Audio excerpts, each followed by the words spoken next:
Comment construit-on la confiance en soi? Je pense à l'entraînement. À l'entraînement, il n'y avait personne pour t'encourager. Il n'y avait aucun moyen. Genre, hey, pomme puriste, bien joué. Bravo, ma fille, bien joué. Ils essayèrent de me faire renvoyer chez moi. Il fallait se battre. Il fallait se battre bec et ongle. Il fallait se battre bec et ongle pour obtenir ce poste, puis prouver que tu méritais d'être là. Je vais te dire une chose. Je n'ai jamais entendu personne dans le domaine d'où je viens dire « je me sens comme un imposteur ». Tu vois, tout ce syndrome de l'imposteur. Je n'ai jamais ressenti ça, encore une fois. Je n'en ai entendu parler qu'après avoir quitté le service. C'est fou, parce que je n'avais... Laisse-moi d'abord dire ceci. J'ai côtoyé des personnes très stables, des personnes confiantes. Je suppose que je n'ai jamais vu ou entendu quelqu'un en parler, jamais. Je n'ai jamais entendu personne dans ce cercle-là, que ce soit d'anciens SEAL ou du Secret Service américain, en parler. Je n'ai jamais entendu qui que ce soit en parler. Et je pense qu'un des secrets... Tu as dit qu'il ne semblait pas que mon ami ait un problème de confiance en lui. Penses-tu que la confiance en soi est ce vers quoi devraient tendre les personnes qui ont l'impression de ne pas être respectées dans le monde? Et d'après ton expérience, que peut-on faire pour renforcer sa confiance en soi? Laisse-moi d'abord dire ceci.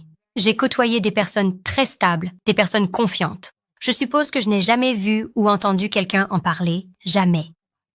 Je n'ai jamais entendu personne dans ce cercle-là, que ce soit d'anciens SEAL ou du Secret Service américain, en parler. Je n'ai jamais entendu qui que ce soit en parler. Et je pense qu'un des secrets, c'est justement qu'ils n'en parlent pas. Ils n'y pensent même pas. Ils ne lui accordent pas autant d'importance. Ils sont justes. Je suis, c'est tout. Donc je pense que c'est un des secrets. Les gens essaient, ils y pensent trop. Et je pense que ça rejoint ce qu'on disait au début. Arrêtez de trop analyser. Soyez simplement, faites simplement. Mais maintenant, si tu observes les personnes confiantes, ce que je remarque chez elles ou chez les personnes stables, fortes, c'est qu'elles ont un bon entourage, c'est-à-dire qu'elles sont très conscientes et méticuleuses quant à qui les entoure et avec qui elles s'associent. Parce que si tu es entouré de personnes qui manquent de confiance, ça déteint sur toi. Tu vas absorber ce que sont les autres. Et tu sais, si tu es la personne la plus confiante dans la pièce, ce n'est probablement pas une bonne chose. Ce n'est pas une bonne chose. Tu veux être entouré de personnes dont tu peux apprendre. Il ne faut pas que tu sois au sommet et que tout le monde te regarde. Ta baignoire va se fissurer. L'autre chose que j'ai apprise à propos de la confiance, ces recherches montrent que les personnes dans les forces de l'ordre perçues comme confiantes, et l'une des raisons, c'est qu'elles preneur de décisions. Tu prends des décisions sur le vif, des décisions de vie ou de mort, et personne vers qui te tourner pour demander un avis là-dessus. Que faire avec ce type qui brandit un couteau? Dois-je tirer? Ou pas? Sortir le spray au poivre? Je veux dire, qu'est-ce que tu ferais à ce moment-là? Tu serais mort. Donc, quand tu as l'habitude de prendre des décisions, qu'elles soient bonnes ou mauvaises, de croire en toi, de te faire confiance, en prenant la meilleure décision possible avec les informations dont tu disposes à ce moment-là, ça construit la confiance en soi. Sois quelqu'un qui prend des décisions. Je pense que ce sont les deux choses les plus importantes. Avoir de la conscience et, honnêtement, il suffit de se présenter, juste d'être là. Ne t'inquiète pas d'être confiant. Préoccupe-toi des choses simples. Arrive à l'heure.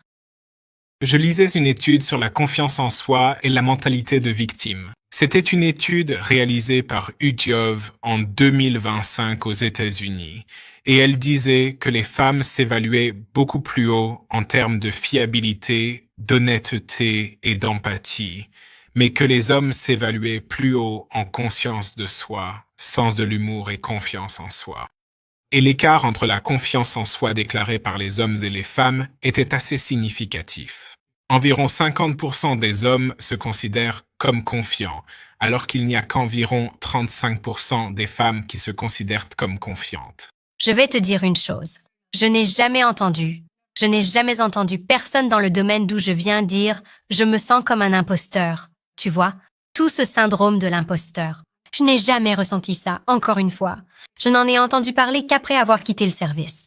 C'est fou, parce que je n'avais aucune conscience de tout ça, car ces sujets n'étaient jamais abordés dans le cercle où nous étions. Donc je pense aussi que parfois, quand on s'assoit et qu'on discute de ces choses à ce point, cela finit par semer des graines de doute. Je ne dis pas qu'on ne devrait pas étudier et avoir de la conscience de soi, mais je pense que lorsqu'on surévalue à ce degré, ce n'est jamais ce que nous faisions. Et tu sais, comment construit-on la confiance en soi? Je pense à l'entraînement. À l'entraînement, il n'y avait personne pour t'encourager. Il n'y avait aucun moyen. Genre, « Hey, pomme puriste, bien joué. Bravo, ma fille, bien joué. » Ils essayèrent de me faire renvoyer chez moi. Il fallait se battre. Il fallait se battre bec et ongle. Il fallait se battre bec et ongle pour obtenir ce poste, puis prouver que tu méritais d'être là. Ils faisaient absolument tout pour t'écarter, pour te mettre dehors. Et donc, je pense que quand tu es vraiment déterminé, tu t'accroches, tu tiens bon. Et il y a des jours où je me dis, je ne sais pas comment je vais m'en sortir aujourd'hui. Vraiment. Ou même pendant les courses. On faisait des courses. Et l'une des choses qu'ils faisaient pour te déstabiliser, ils t'emmenaient courir sur des kilomètres. Et tu ne savais jamais quand ça allait finir.